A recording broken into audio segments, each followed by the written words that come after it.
রাতে পটল ভাজি হবে, উস্তা ভাজি হবে, আর ডাল রান্না করা আছে আগে।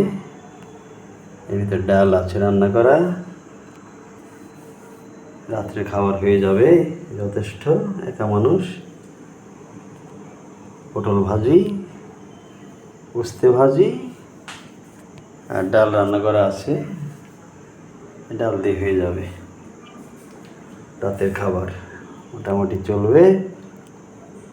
একা একা আছি বাসায়, গিন্নি চলে গেছে নাতির কাছে কুমিল্লাতে। যা পারি মোটামুটি রান্না বান্না করে খাই। আমি তো অত ভালো রান্না করতে পারি না, গিন্নির মতো, কোনো রকম চলে আর কি। সেই তো দেখি এখন রান্না করব, কাটাকাটি শেষ করছি, এখন দেখি কী করা যায়।